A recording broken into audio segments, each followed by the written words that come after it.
இப்போது புதிய அறிமுகம் ஆச்சி ஹோட்டல் சாம்பார் 50 கிராம் ரூபாய் 20 மட்டுமே. தமிழர்களின் நம்பர் 1 சாய்ஸ் தமிழ் மேட்ரிமோனி. நாம் தமிழர் கட்சியோட மகளிர் பாசறை மாநில ஒருங்கிணைப்பாளராக இருக்கக்கூடிய காளியம்மாள் தற்போது அதிமுகவில் இணைந்திருக்கக்கூடியது அரசியல் வட்டாரத்துல ஒரு பேசும் பொருளாகி இருக்குன்னே சொல்லலாம். கடந்த சில நாட்களுக்கு முன்பாக சீமானுடன் ஏற்பட்ட கருத்து வேறுபாடு காரணமாக அக்கட்சியிலிருந்து விலகிய காளியம்மாளுடன் விஜய் தரப்புல பல்வேறு கட்ட பேச்சுவார்த்தைகள் நடத்தப்பட்டதாகவும் தகவல்கள் வெளியானது. ஆனா தற்போது இபிஎஸ் முன்னிலையில் அவங்க அதிமுகவில் இணைந்திருக்காங்க. அது மட்டும் இல்லாம வருகின்ற தேர்தலில் நாகை அல்லது மயிலாடுதுறை தொகுதிகளில் போட்டியிட வாய்ப்பு இருப்பதாகவும் சொல்லப்படுது. இந்த நாகப்பட்டினம் மயிலாடுதுறை தொகுதிகளை பொறுத்தவரை மொத்தம் 6 தொகுதிகள் இருக்கா. இந்த 6 தொகுதியில வேதாரண்ய தொகுதி மட்டும்தான் அதிமுகவோட கட்டுப்பாட்டில் இருப்பதாகவும் மற்ற 5 தொகுதிகளும் டிஎம்கேவோட கட்டுப்பாட்டில் இருப்பதாகவும் சொல்லப்படுது. இப்போ திமுகவுக்கு கூடுதல் பலமாக வைத்தியலிங்கமும் ஓபிஎஸும் இணைந்திருப்பது திமுகவிற்கு பெருத்த பலத்தை ஏற்படுத்தியிருக்குன்னே சொல்லலாம். இந்த இருவரும் திமுகவில் இணைந்திருப்பதால் அதிமுகவிற்கு ஒரு பலவீனத்தை ஏற்படுத்தி இருக்குன்னே சொல்லலாம். அது மட்டும் இல்லாம அசால்ட்டாக ஜெயிக்கக்கூடிய நாகப்பட்டினம் தொகுதியில திமுகவோட மாவட்ட செயலாளர் கௌதமன் மக்களுக்கு செய்யக்கூடிய அடிப்படை தேவைகளை சரியாக செய்து தராமல் இருப்பதால் நாகப்பட்டினம் தொகுதி திமுகவோட கைவிட்டு போகும் வாய்ப்புகள் அதிகம் இருப்பதாகவும் தகவல்கள் வெளியாகி இருக்கு.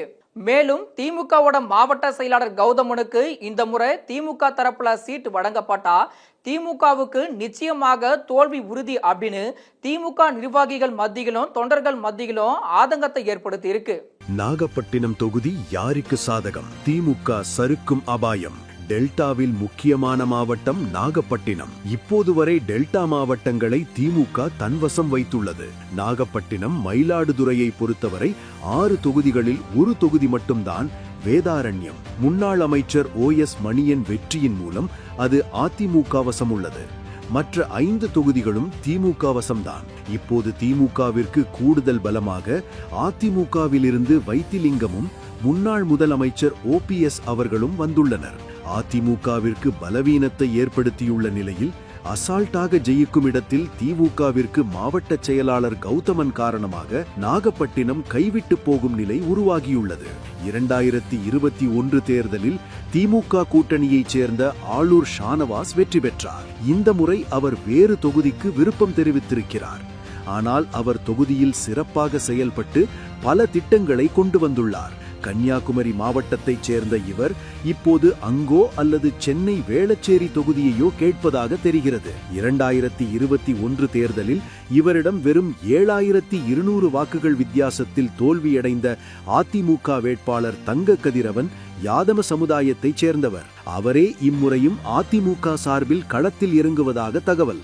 ஆனால் கடந்த முறையை விட இம்முறை நாகப்பட்டினத்தில் போட்டி கடுமையாக உள்ளது. வாக்குகள் பெருவாரியாக பிரியும் சூழ்நிலை உருவாகியுள்ளது. அம்மாவட்டத்தில் திமுக அரசின் மீது பெரும் மனவருத்தத்தில் அப்பகுதி மீனவ மக்கள் உள்ள நிலையில் 2 மாதங்களுக்கு முன்பு கூட மாவட்ட ஆட்சியரை சந்தித்து தேர்தல் புறக்கணிப்பு செய்வோம் என மனு கொடுத்தனர். அப்போது உச்சகட்டமாக திமுக மாவட்ட செயலாளரின் கொடும்பாவியை எரித்தனர். இது பெரும் விவாதமாகியது. அதோடு உட்கட்சிக்குள்ளேயே பல கடுமையான எதிர்ப்புகளும் உள்ளன.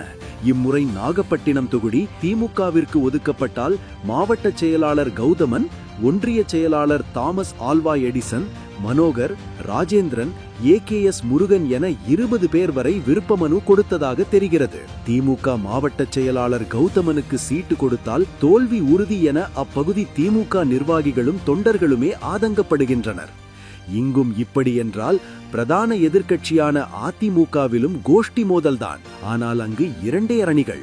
கடந்த முறை தோல்வியடைந்த தங்க கதிரவன் அணியும் முன்னாள் அமைச்சர் ஜெயபால் அணியும் கடும் போட்டியில் உள்ளன. நாகப்பட்டினம் தொகுதிக்கு திமுக கூட்டணிக்குள்ளேயே கடும் போட்டி நிலவுகிறது. விசிக, கம்யூனிஸ்ட், காங்கிரஸ் என பட்டியல் பெரிதாக உள்ளது. இதில் ஆளூர் ஷானவாசுக்கு முதல் இடம் இருப்பதாகவும் மாவட்ட செயலாளராக இருந்தாலும் தொகுதியில் பெயர் கடுமையாக டேமேஜ் ஆன கௌதமனை தாண்டி எந்த எதிர்ப்பும் அதிருப்தியும் இல்லாத AKS முருகன் அவர்களுக்கு வாய்ப்பு இருக்கலாம் எனவும் பேசப்படுகிறது. இவர் தற்போது எந்த பொறுப்பும் இல்லாத நிலையிலும் தீவிர கட்சி பணியிலும் மக்கள் பணியிலும் செயல்பட்டு வருகிறார். மேலும் திமுக தலைமைக்கு விசுவாசியாக இருப்பதாகவும் தகவல். இந்த முறை ஏற்பட்டிருக்கும் கடும் போட்டியும் அவருக்கு சாதகமாக உள்ளது. நாம் தமிழர் கட்சி சார்பில் பாத்திமா பர்கானா களத்தில் இருப்பதும் பெரிய போட்டியாக கருதப்படுகிறது. அவரது குடும்பத்திற்கு மக்களிடையே நல்ல பெயர் உள்ளது. தமிழக தலைவர் விஜய் நாகப்பட்டினத்தில் பேசியதும் மிகப்பெரிய பேசுபொருளாகியுள்ளது. இதனால் திமுக தலைமை நாகப்பட்டினத்தை மிக கவனமாக எதிர்கொள்ள வேண்டிய நிலை உள்ளது. நாகப்பட்டினத்தை பொறுத்தவரை அதிமுக சரியாக காய் நகர்த்துகிறது.